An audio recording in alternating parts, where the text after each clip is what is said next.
嗨，關欣婷啊！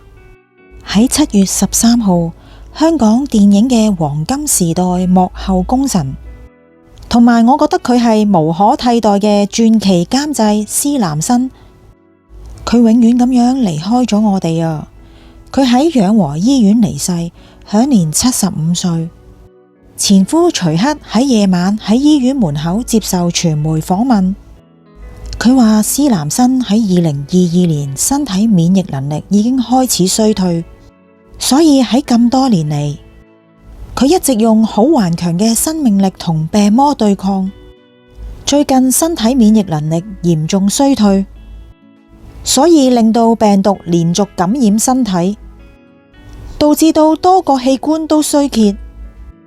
所以佢喺今次嘅入院，佢一直都堅持到生命最後嘅一刻。有佢嘅親朋戚友、屋企人陪同佢安詳咁樣離開。佢同屋企人都好感激大家一直嘅關注、支持同埋祝福佢。佢希望大家對佢嘅難過同埋思念變做一種力量同埋溫暖，去接受佢嘅告別。希望佢嘅安息同埋精神永遠同我哋一齊。施南新小姐簡直係香港傳媒界嘅翹楚啊！喺70年代，先後喺無綫電視、香港電台、佳藝電視、麗的電視擔任製作同埋行政工作。佢喺1980年代喺新藝城創出港產片嘅黃金時代，仲喺1990年代協助香港有綫電視、傳訊電視、衛星電視等等，幫嗰啲收費電視開天闢地。佢仲同林燕妮、白韻琴、狄娜、余珍等人稱為香港才女，喺圈嘅內外都聲譽顯赫。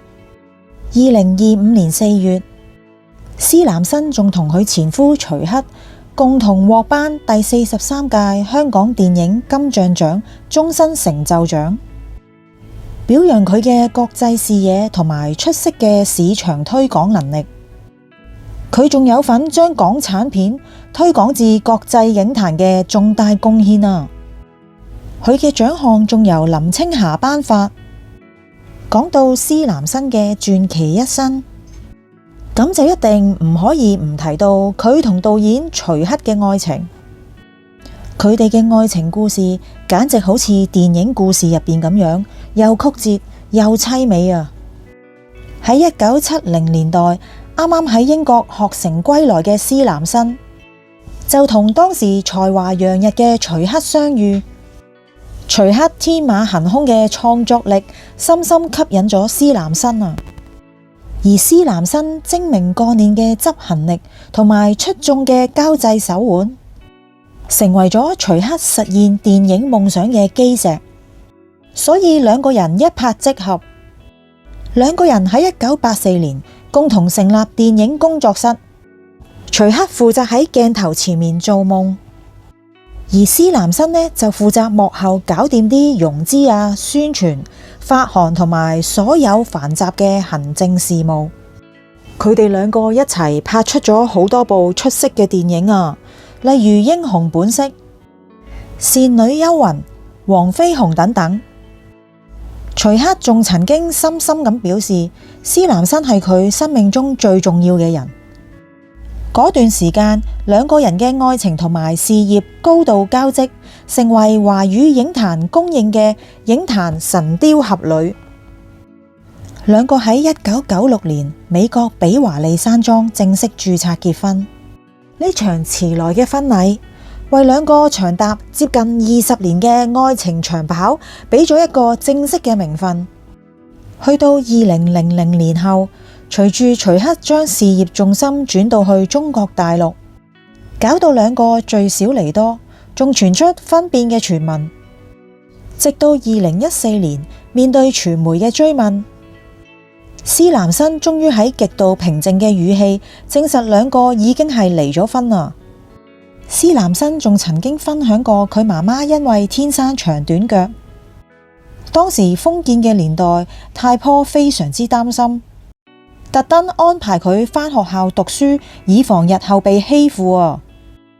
冇諗過咁樣可以造就到媽媽西方嘅開放思想。佢媽媽一生仲膽識過人啊！施南生仲話，如果佢開車嘅時候前窒後窒，佢媽媽就會喺側邊話：識咁多嘢做總統都得啦，點解開車咁渣啊？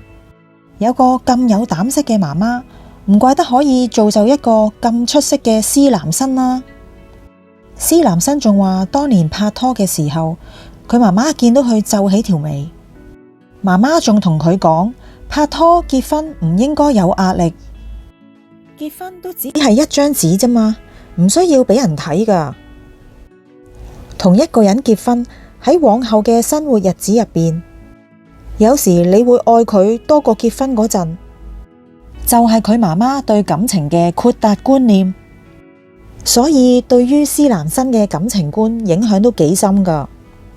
佢媽媽除咗栽培佢哋有獨立嘅思想，佢媽媽仲係啲仔女嘅榜樣，好鍾意睇書噶。施南生仲話媽媽乜嘢書都睇，所以佢哋身邊一直都好多書圍繞住，四兄弟姊妹都好鍾意睇書噶。當時6·7暴動期間，佢遠赴英國求學，佢媽媽仲特登準備咗2箱書寄去英國俾佢，當中包括金庸武俠小說《紅樓夢》，就係為咗俾佢喺異鄉有書陪伴，有安全感啊！而佢媽媽亦都深遠影響咗佢，莫過於電影嘅啟蒙。佢話佢有2個哥哥，1個細佬，媽媽當時冇咁嘅能力可以帶晒我哋入去戲院，就只可以帶1個。每日晏晝2點半之前，媽媽就會做一個去睇電影嘅手勢，我就會乖乖地喺門外面等佢。每次我都會坐喺佢膝頭哥上面欣賞荷里活嘅電影。夜晚就睇任白，一星期睇2-3部電影噶。或者淨係呢一份母女間獨有嘅2點半約定，好似樣樣嘢個天都鋪排好晒。喺往後幾十年，佢就成為咗傳奇嘅電影人。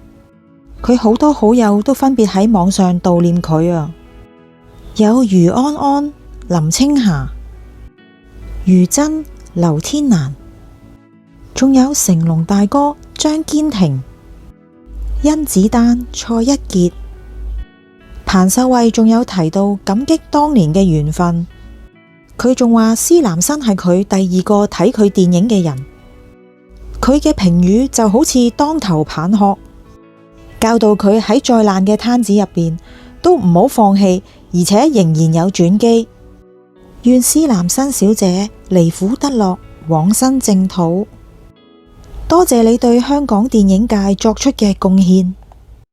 今日就分享住咁多啦。大家如果想支持我嘅，記得訂閱我嘅頻道 ，share 俾朋友，同埋喺條片下面讚好啊！拜拜。